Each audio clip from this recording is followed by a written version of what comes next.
এখানে একে অপরের বিরুদ্ধে লড়িয়ে দেওয়ার অপপ্রয়াস বিগত দিনে রাজ্য সরকার করেছে। পাহাড়ে জনগোষ্ঠীকে 11টি বোর্ডের মাধ্যমে বিভক্ত করার চেষ্টা করা হয়েছে। কখনো মতুয়া নমশূদ্রদের, আরাধ্য দেবদের, ভগবানদের অপমান করা হয়েছে, কখনো রাজবংশী সমাজকে অপমান করা হয়েছে। আপনারা সেটা দেখেছেন। আসুন আমরা এমন একটি স্বপ্নের সরকার তৈরি করি যে সরকার এবং ভারতীয় জনতা পার্টি মানুষের প্রত্যাশা পূরণ করতে পারবে।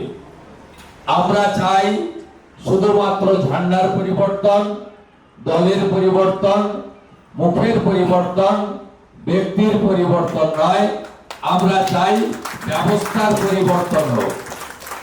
ইতিমধ্যে আপনারা দেখেছেন এই 2 সপ্তাহে অনেক ব্যবস্থার পরিবর্তন হয়েছে।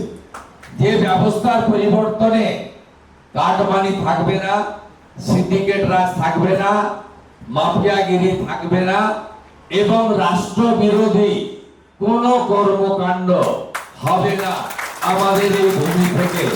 এটাই হোক আমাদের আগামী দিনের স্বপ্ন।